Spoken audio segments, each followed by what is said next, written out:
اعوذ باللہ من الشیطان اللعین الرجیم بسم اللہ الرحمن الرحیم الحمدللہ رب العالمین الصلاة والسلام علی الرسول الثقلین محبوب رب المشرقین المغربین جد الحسن والحسین ابو القاسم محمد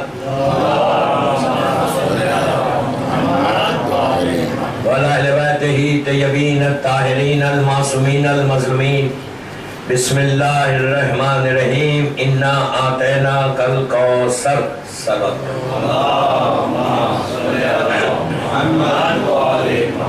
اللہ تعالیٰ نے امام سورہ کوثر جو بہت ہی ریکمنڈڈ سورہ ہے اور مختصر سورہ ہے اور یہ سورہ بی بی زہرا سلام اللہ علیہا سے منسوب ہے، برکتوں والا سورہ ہے، اتنا برکتوں والا سورہ ہے کہ اس کو نماز میں ریکمنڈ کیا گیا۔ نماز میں کئی چھوٹے سورے لیکن اس سورے کے بارے میں کہا کہ پہلی رکعت میں یا دوسری رکعت میں نماز میں پڑھو، واجب نہیں لیکن مستحب، اس لیے کہ اس سے جو بڑی چیز ہوتی ہے قلبی سکون ملتا ہے، سکون مطلب آپ کو ایک پیس ملتا ہے یہ سورے سے، صرف 3 آیتوں پر ہے لیکن ایسا سکون ملتا اگر اس کی کثرت سے تلاوت کرے سورہ کوثر۔ جیسے میں نے کسی مجلس میں کہا تھا کہ اولاد کے لیے بھی بہت اچھا سورہ ہے کہ وہ ماں جس کو بالکل چانس ہی نہیں ہے وہ یہ سورہ پڑھے، کثرت سے پڑھے، متواتر پڑھتے رہے، دن بھر پڑھتے رہے، اس کے بعد دیکھو کہ اللہ اولاد عطا کرے۔ بہت ہی برکتوں والا سورہ ہے اور ہر معصوم اس سورے کی تفسیر بن کر دنیا میں آئے۔ کل بات چھٹے امام کا مکمل تو نہیں ہوا حالات، بہرحال میں نے اس کو ختم کیا اور 7ویں امام کی طرف آ گیا تھا۔ 7ویں امام کا پیریڈ یہ اسلام کا بہت ہی مشکل پیریڈ کہا جاتا ہے، بنی عباس کا گولڈن ایرا ہے، سنہرا دور ہے بنی عباس کا اور معصومین کے لیے سخت ترین پیریڈ ہے، اس لیے کہ اس میں سازشیں شروع ہوئی۔ لوگ یہ بنی عباس نے جو امام علی اور مولا حسین تک جو سازشیں تھی کہ اہل بیت کے نام کو مٹاؤ، کربلا نے اس کو زندہ کیا، لوگوں کے ذہنوں میں دیوا، ان کے ذہنوں میں بات آئی کہ اہل بیت بھی کوئی چیز ہے۔ اس کے بعد 4تھے امام، 5ویں امام اور 6ٹھے امام، ان لوگوں نے سارے اسلامی کنٹریز میں یہ پتہ چل گیا تھا کہ بنی عباس اور ہے اور اہل بیت اور ہے، تو لوگ اہل بیت کی طرف آنے لگے تھے، لوگ اہل بیت کو جاننے لگے تھے۔ جیسا امام علی کو نہیں جان رہے تھے، میں نے آپ سے بتایا کہ سوال کرتے تھے کہ یہ کون ہے علی، وہ ساری چیزیں اب ختم ہو گئی، اب سب کو پتہ چل گیا تھا کہ اہل بیت کی کوئی پرسنالٹیز ہیں اور ریئل جو ہے رسول کے وارث سکسیسر یہ۔ اسی لیے 6ٹھے امام کے زمانے میں کثرت سے لوگ امام کے پاس آتے تھے اور امام سے تعلیم حاصل کرتے تھے، امام سے علم لیتے تھے، یہ 6ٹھے امام کا کنٹریبیوشن۔ یہ 3 اماموں نے بہت کام کیا، اگر 7ویں امام اور 8ویں امام صحیح طریقے سے ان کو موقع مل جاتا تو غیبت ختم ہو جاتی اور امام مطلب کنٹینیوس امام آ جاتے، یہ پھر وہی پیریڈ آ جاتا جو اللہ نے امام کے بعد ظہور کے بعد ہونے والا تھا۔ لیکن یہ بنی عباس کا پرابلم تھا، بنی عباس کا ظلم تھا کہ ان کو بھی پتہ چل گیا تھا کہ اب اگر یہ آگے بڑھیں گے، اس لیے کہ بنی عباس نے حکومت لی کیسے تھے۔ آپ سوچو امام علی تک لوگ جان رہے نہیں، امام حسن تک لوگ امام حسن کو نہیں جان رہے، کربلا کے بعد لوگ جاننے لگے خاندان اہل بیت، پھر 4تھے امام اور 5ویں امام، اور جب بنی امیہ آئے، بنی عباس آئی تو بنی عباس کا سلوگن کیا تھا، ان کی حکومت بنی امیہ سے لیا کیسے تھا، خون حسین کا بدلہ لینا تھا۔ یہ منصور دوانخی اور عباس صفا جو پہلا خلیفہ تھا، ان لوگوں نے 6ٹھے امام کے ہاتھ میں بیعت کی تھی اور بیعت کر کے کہا تھا کہ ہم آپ کو امام مانیں گے، منصور دوانخی، پھر بعد میں حاکم بنا اور ان کو ہی ختم کر دیا۔ تو یہ پیریڈ جو ہے ان لوگوں نے حکومت لی صرف حسین کے نام پہ، خون حسین کے نام پہ، کہ یزید نے اتنا بڑا ظلم کیا بنی امیہ نے، اب ہم ان کو نہیں مانتے۔ بنی امیہ کا ڈاؤن فال ہوا، بنی عباس کا سٹارٹ ہوا، تو بنی عباس کی حکومت آئی امام حسین کے لیے اہل بیت کے نام۔ لیکن سب سے زیادہ مولا کا ارشاد ہے کہ ہمارے یہ لوگ ابن ام جناب عباس ابن عبد المطلب کی نسل سے، تو چچیرے بھائی اللہ کے رسول کے چچیرے بھائی نے جناب ابو طالب کے بھائی تھے لیکن سگے بھائی نہیں تھے، جناب ابو طالب اور جناب عبداللہ سگے بھائی تھے، ریل برتھے ایک ہی ماں سے، لیکن یہ لوگ دوسری ماں سے، جس میں ابو لہب بھی ہے، جناب حمزہ بھی ہے اور عباس ابن عبد المطلب بھی۔ تو یہ بالکل فرسٹ کزن، ظاہری طور پہ تو فرسٹ کزن تھے، لیکن سیکنڈ تھرڈ کزن بولے آپ. لیکن اس کے بعد ان لوگوں نے حکومت لی اہل بیت کے نام. جیسی حکومت ملی سب سے زیادہ اہل بیت کو انہوں نے قتل کیا. انہیں 5ویں امام تک تو بنی امیہ نے قتل کیا، 6 امام سے لے کے 11ویں امام تک سارا ظلم، سارے معصومین کی جو شہادت ہے ان لوگوں نے کیا. اور ان لوگوں نے حد کر دی تھی، لٹرلی حد کر دی تھی کہ مطلب کوئی اینڈ نہیں تھا ظلم کا. جو ظلم کیا، اب آپ سنو کہ کیا کیا حالات ہیں. 7ویں امام کا پیریڈ انتہائی سخت پیریڈ. 6 امام کی شہادت جیسی شہادت ہوئی، اب یہ لوگ یہ سمجھے کہ اب سب لوگ اہل بیت کی طرف آ رہے، اتنے اسٹوڈنٹس ان کے ہو گئے اتنے. تو ان لوگوں نے ایک ریلیجن کو پلانٹ کیا.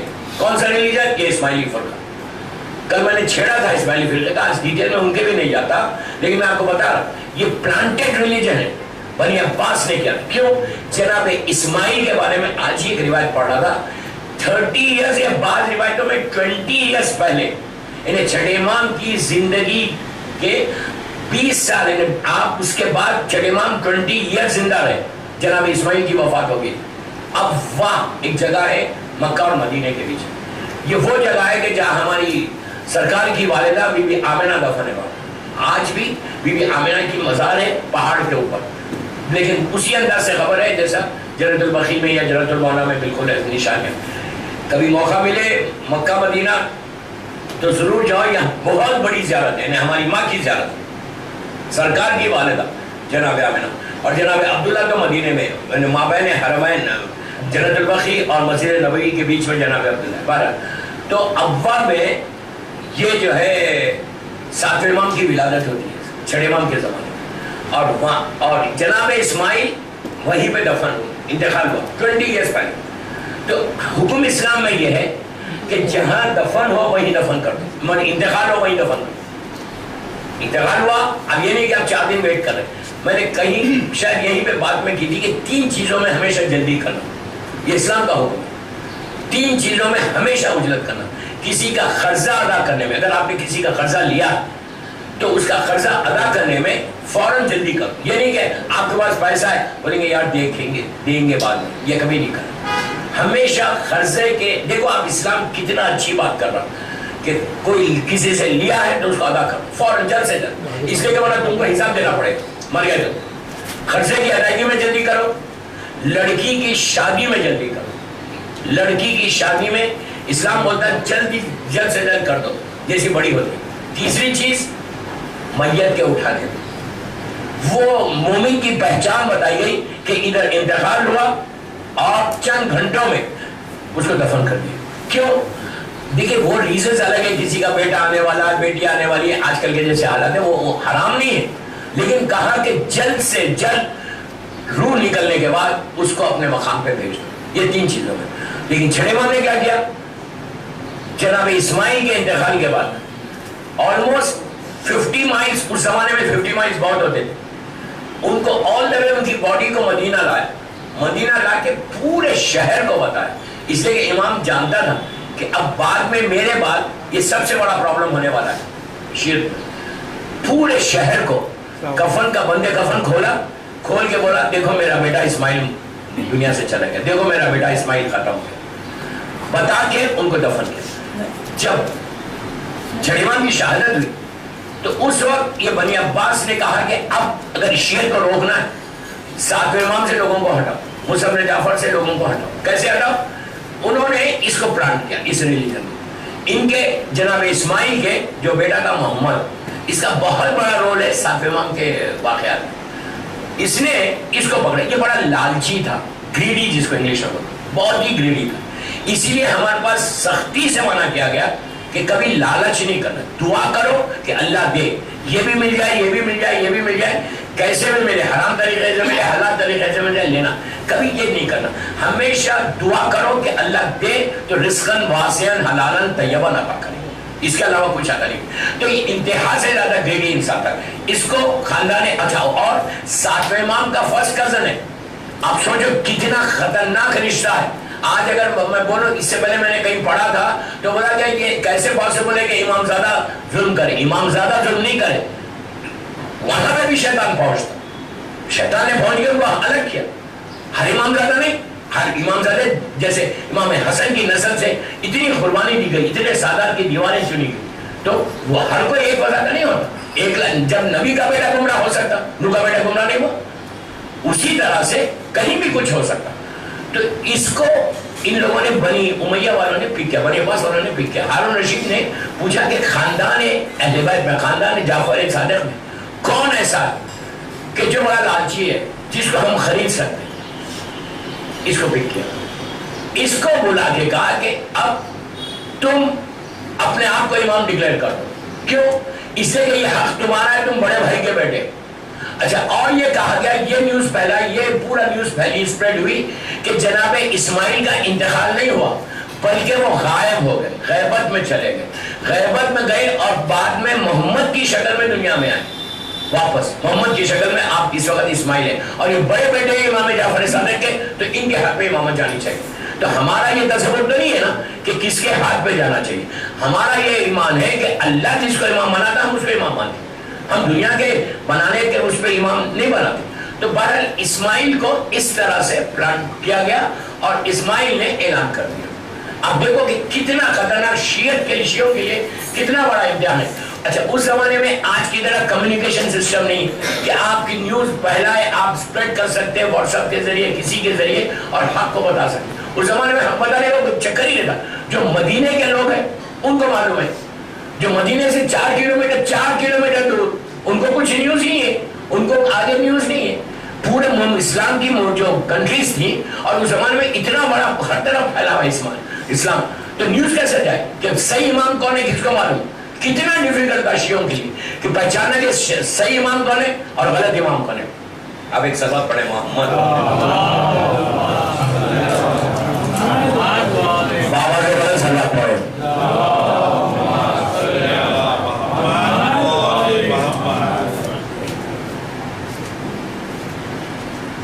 ممنین پلیز تھوڑا آگے آ جائیں، پلیز آگے آ جائیں، پلیز پیچھے والے سب سامنے آ جائیں.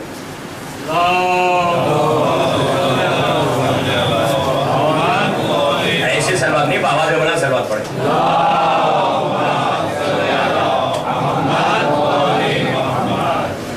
تو کتنا ڈیفیکلٹ تھا شیعوں کے لیے کہ آپ سوچے، آپ بہت، میں ایزی لے کے پڑھا، آپ ایزی لے کے سن رہے.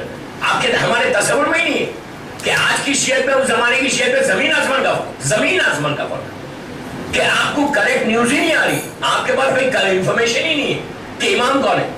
آج کچھ ہر چیز اویلیبل ہونے کے بعد ہمارے پاس نالج نہیں، ہم اس کی کوشش نہیں کرتے. ہر چیز ہے ہمارے پاس. ایک سیکنڈ میں یہاں بیٹھ کے پوری دنیا کا آپ سروے کر لو اپنے ٹیلی فون سے، ہر چیز معلوم ہو جائے گی. لیکن اس زمانے میں سو ڈیفیکلٹ کہ 4 کلومیٹر دور کیا ہے آپ کو پتا نہیں، نیوز ہی نہیں پہنچے. مدینہ اور بغداد ہزاروں میل دور، یمن ہزاروں میل دور، کیسے نیوز جائے گی؟ معلوم کیسا ہوا کہ مانگے شیعوں کے امام کون ہے، اسماعیل کو مانے یا مصعب بن جعفر کو مانے.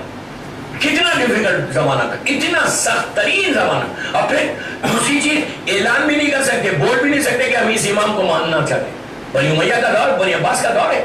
تو وہاں پہ کیا ہوا، اس کو پکڑا گیا اور اس کو امامت دے دی گئی. اور ادھر ساتویں امام، ایک ہی، دونوں کزن، فرسٹ کزن ہے دونوں ایک دوسرے.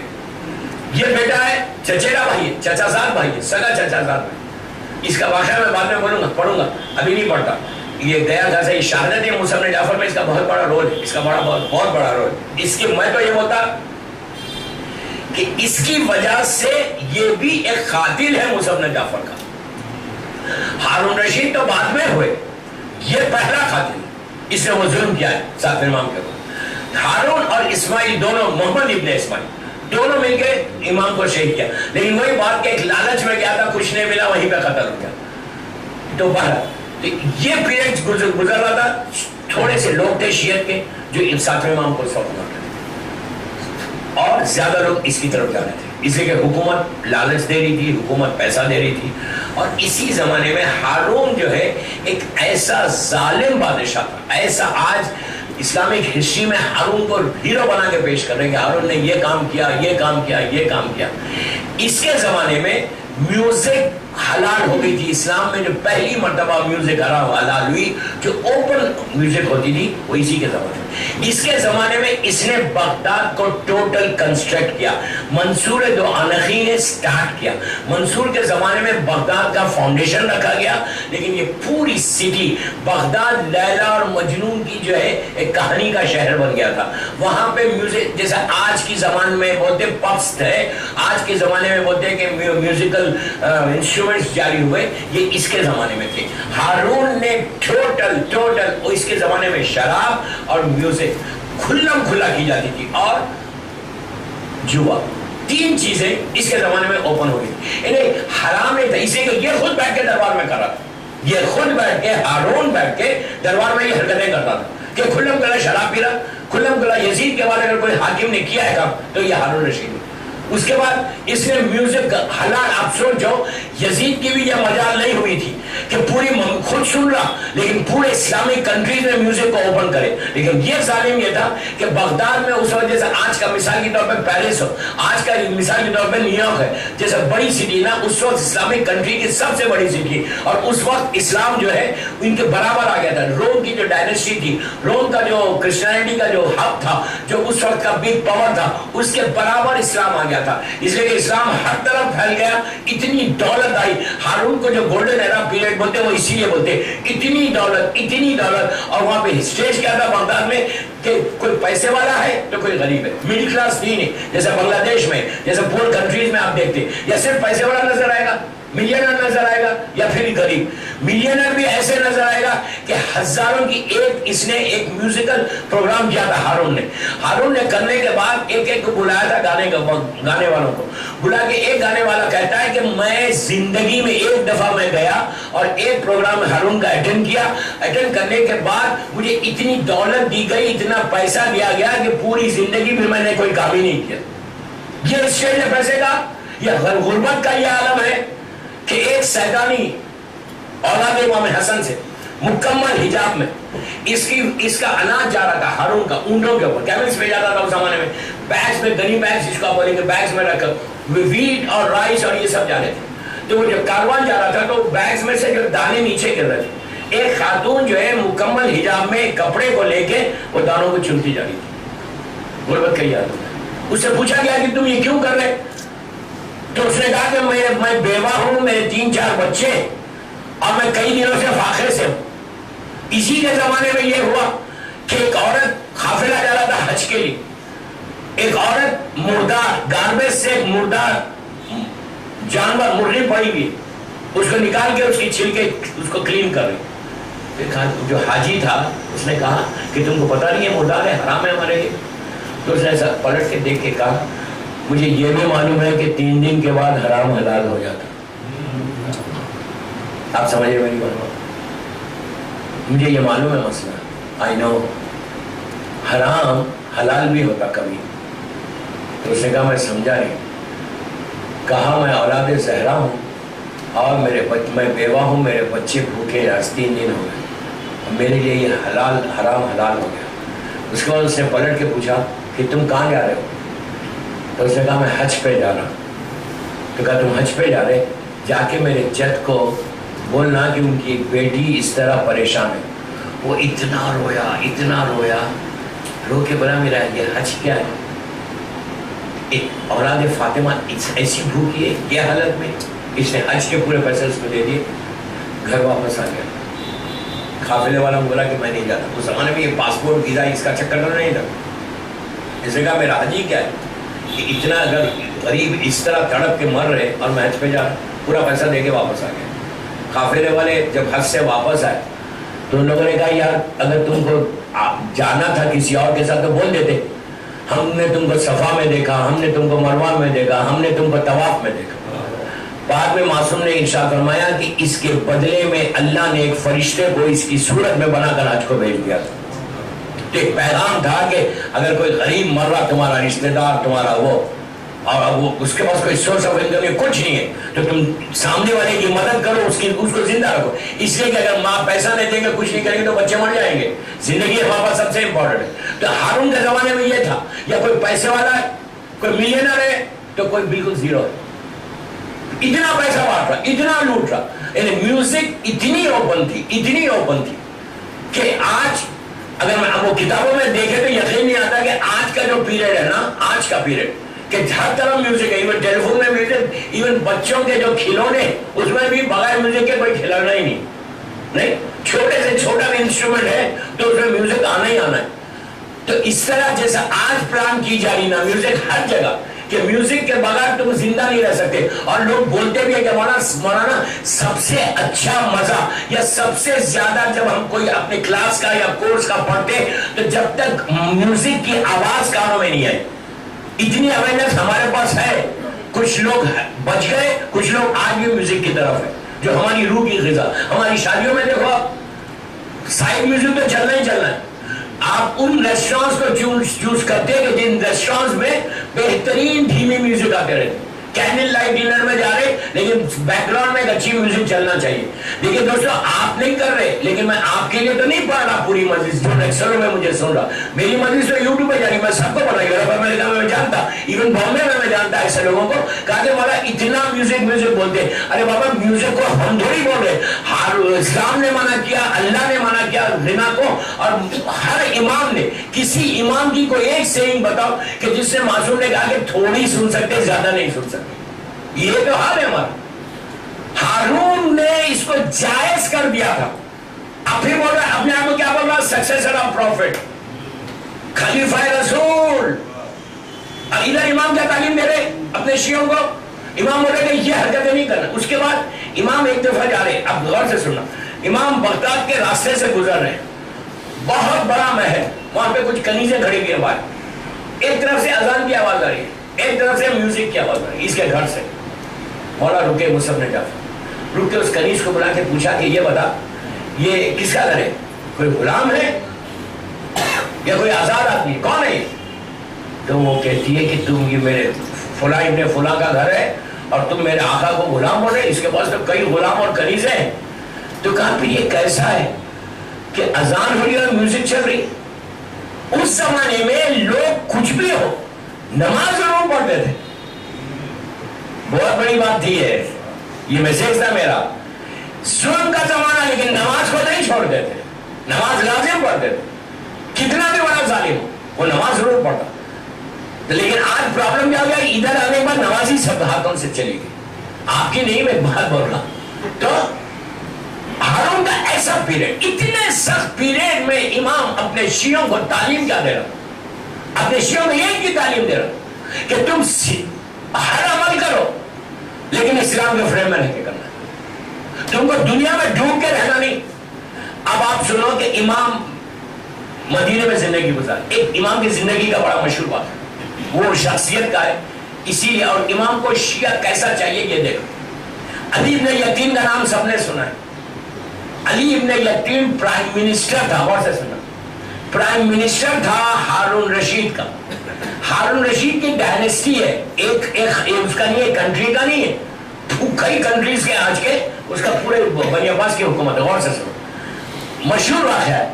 3 چیزیں امام نے اپنے شیعہ کیسے مدد کرتا اس واقعے میں ملے گا کہ امام تمہاری ہیلپ کیسے کرتا. اس کے بعد امام شیعوں کا خیال کیسے رکھتا. 7ویں امام کا زمانہ ہارون کو پرائم منسٹرشپ آفر ہوئی. ہارون آیا امام کے پاس، سوری علی ابن یقین آفر ہوئی. علی ابن یقین امام کے پاس آئے، کہا مولا مجھے یہ آفر ہوئی. مولا نے کہا حکومت لے لے، بن جا پرائم منسٹر، لیکن اللہ کی مخلوق کا خیال رکھنا. ظالم کے ساتھ رہ کر اس کا ظلم کا ساتھ نہیں دینا بلکہ اس کی مخلوق کا خیال. یہ نہیں بولا کہ صرف شیعوں کا خیال رکھو، یہ کردار ہے مولا کا. یہ نہیں بولا کہ ہم صرف میرے چاہنے والوں کا، اپنے چاہنے والوں کا خیال رکھو. نہیں، انسانیت کا خیال رکھو. کسی کو تمہارے ہاتھ سے کوئی تکلیف نہ ہو. اس نے لے لیا. اور اچھا کیوں لیا؟ علی ابن یقین کو پوری ڈائنیسٹی میں، بنی عباس کی ڈائنیسٹی میں سے علی ابن یقین کو کیوں موقع ملا؟ اس لیے کہ یہ جاہل نہیں تھا، پڑھا لکھا. یہ بھی ایک میسج ہے کہ جاہل رہتا تو کبھی بھی پرائم منسٹر نہیں بنتا. میں یوتھ کو بول رہا ہوں، جب تک تم پروفیشنل کورسز میں نہیں آؤ گے نا، میں نے ریزیوم بہت بولا، آج نہیں بول رہا کہ جب تک تم اپنے آپ کو اسٹیج پہ نہیں لے کے جاؤ گے نا تو بھی شیعہ نہیں بنتا.